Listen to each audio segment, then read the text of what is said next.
Greetings, loved ones. If you have just discovered that your child or a child you care about has been sexually abused, it might feel as if your world is falling apart. But I want you to know there is hope because other caring adults have been where you are. Today, we continue our series on caring for sexually abused children, discussing the sexual development and behavior in children.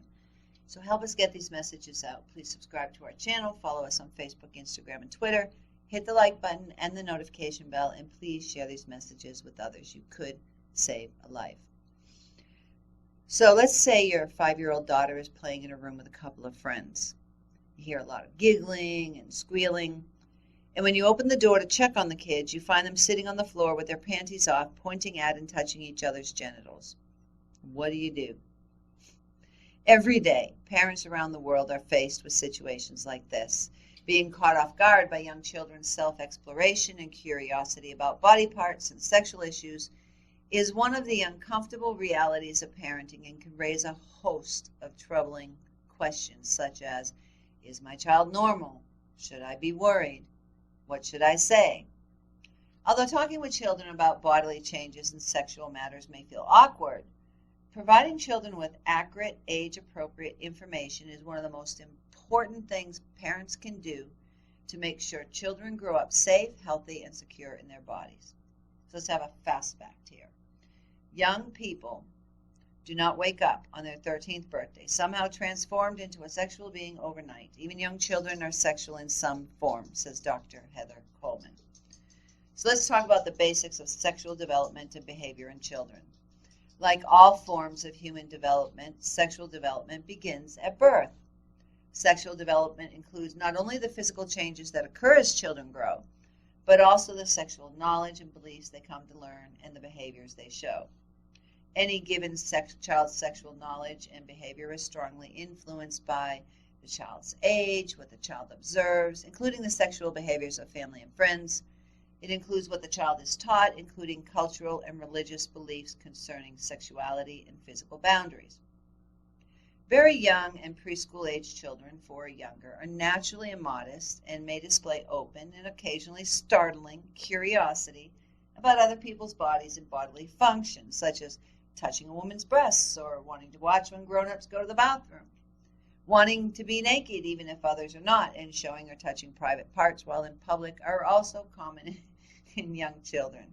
They're curious about their own bodies and may quickly discover that touching certain body parts feels nice.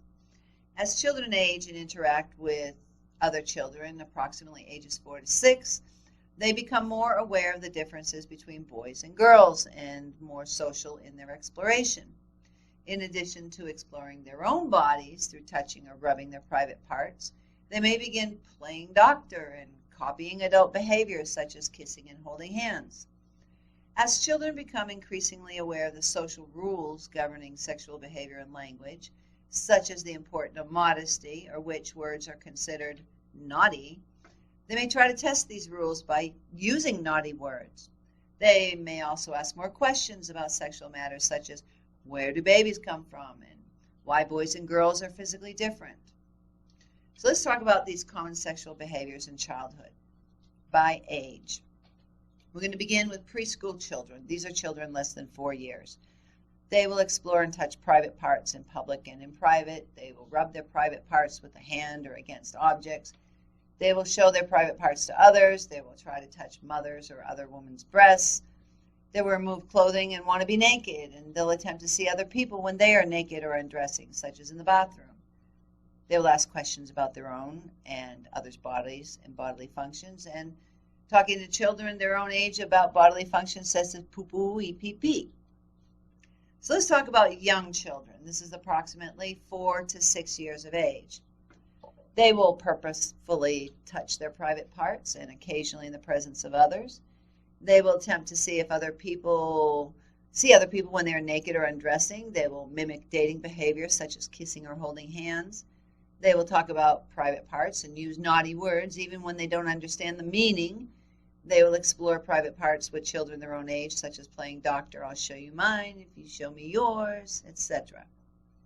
So now let's move on to school-age children, approximately 7 to 12 years old.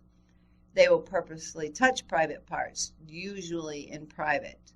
They will play games with children their own age that involve sexual behavior, such as truth or dare, playing family, or boyfriend-girlfriend. They will attempt to see other people naked or undressing, and they'll look at pictures of naked or partially naked people. They will view and listen to sexual content in the media through television, movie, games, the internet, music, etc. And they're going to want more privacy. For example, not wanting to undress in front of other people and being reluctant to talk to adults about sexual issues. And this is where the beginnings of sexual attraction to and interest in peers occurs. Once children enter grade school, approximately ages 7 to 12, their awareness of social rules increases and become more modest. They want more privacy, particularly around adults. Although self-touch and sexual play continue, children at this age are likely to hide these activities from adults. Curiosity about adult sexual behavior increases, particularly as puberty approaches, and children may begin to seek out sexual content in television, movies, and printed material. They'll tell jokes and dirty stories. This is common. Children approaching puberty are likely to start displaying romantic and sexual interest in their peers. And although parents often become concerned when a child shows sexual behavior, such as touching another child's private parts, these behaviors are not uncommon in developing children. Most sexual play is an expression of children's natural curiosity and should not be a cause for concern or alarm. In general, typical child sexual play and exploration occurs between children who play together regularly and know each other well. It occurs between children of the same general age and physical size. It is spontaneous and unplanned. It is infrequent. It is voluntary, meaning the children agree to the behavior and none of the involved children seem uncomfortable or upset. And it is easily diverted when parents tell children to stop and explain privacy rules. Some childhood sexual behaviors indicate more than harmless curiosity and are considered sexual behavior problems. Sexual behavior problems may pose a risk to the safety and well-being of the child and other children.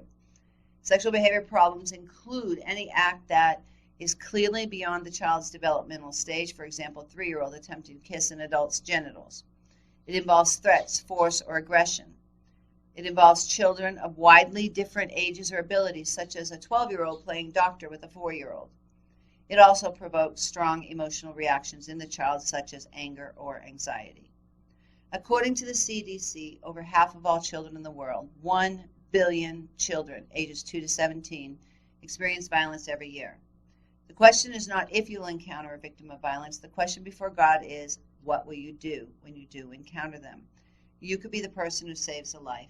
Micah 6:8 says, He has showed you, O man, what is good. And what does the Lord require of you? To do justice, love mercy, and walk humbly with your God. You are called. We are all called to be champions for justice.